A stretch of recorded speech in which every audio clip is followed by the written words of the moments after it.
Are you thinking about decorating your home for Halloween? Hosting a kids' Halloween party? Get your kids involved and craft some fantastic decorations and learn along the way.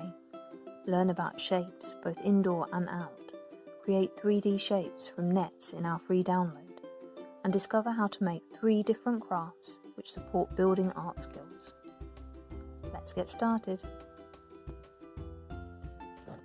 However, just quickly before we get into our video, I'd like to update you on our Halloween packs. They're available now on our Etsy shop, but currently at 20% off, so hurry and buy yours now. First, our shape work.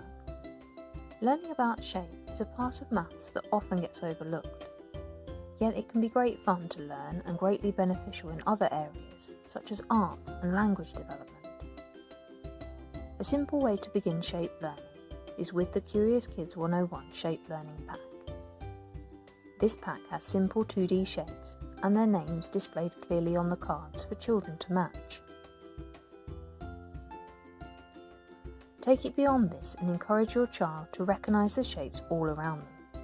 We spotted lots of shapes while on a short walk to our local park.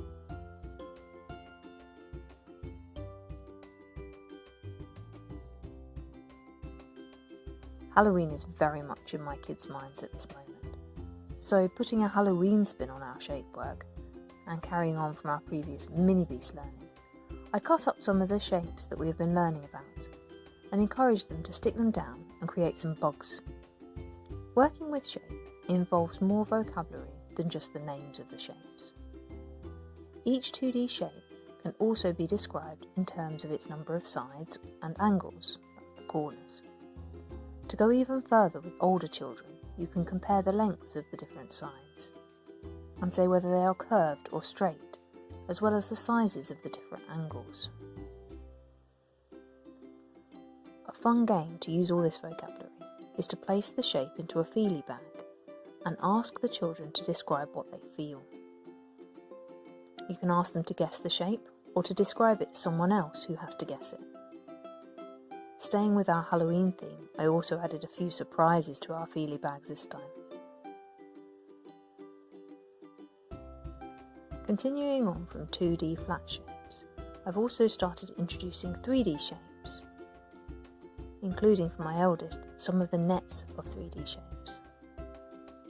We made some of these Halloween themed 3D shapes using our free download, which you can find on the blog.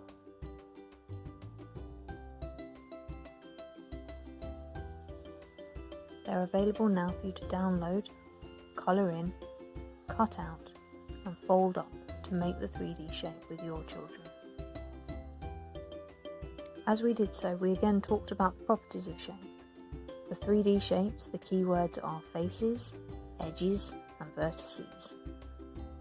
Add a further Halloween spin.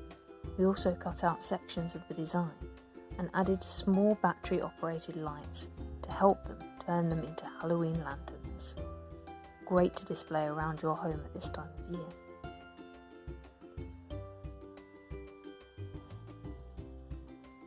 As we do lots of our work regarding Halloween at the moment, it gets me thinking, is it right to use Halloween as a theme for learning?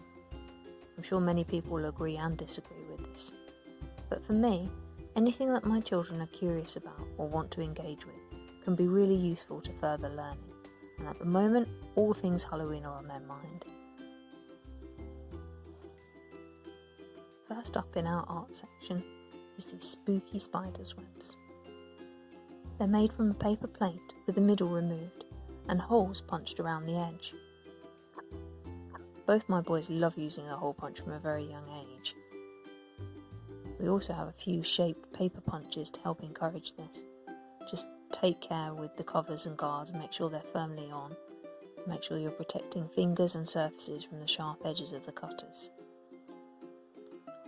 Once the holes are in place, encourage the children to thread the string through the punched holes so that the string crisscrosses over the middle of the plate, creating a spider's web look very easily.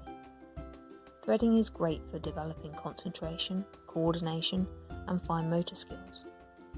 It's an activity which encourages children to use a pincer grip, which is holding something between their index finger and thumb.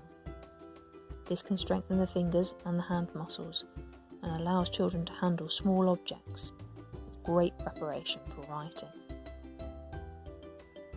To finish off the spider's web craft, we added the spider into his web. This was created using 2 handprints.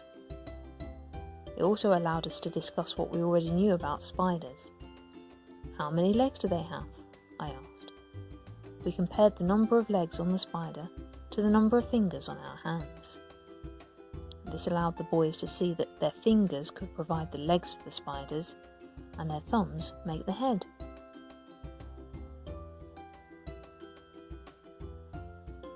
We also made these fun Halloween windsocks. The boys loved racing up and down with them and making the streamers on the bottom fly up into the air. The basic design of the windsock is a tube with a handle at the top and streamers or lengths of tissue paper attached to the bottom. They can be decorated with any Halloween related theme that your kids want to. We went for bats, cutting out wings, eyes and fangs and sticking them on. For an extra activity, try putting on some spooky music and have some fun inventing different moves with your windsock. Finally, we made some pumpkin printing bunting. The pumpkin shape was printed by cutting an apple in half and dipping it in orange paint and then printing it onto the paper. The details of the face of the jack-o'-lantern was also made by printing. This time I cut into a potato to create a raised jack-o'-lantern face. This could then be dipped into black paint and printed on top of the orange. All this craft work was very much about creating a set outcome. We really wanted to decorate our house beautifully. But as a result, it is very prescriptive for the children. They just follow the directions they're given. And while this can be very useful for developing art skills and understanding different concepts, as we've talked about here, it does lack creativity. So when we do any project like these, I always like to leave the materials out afterwards for the children to have some time to create freely. It's always awesome to see what they produce.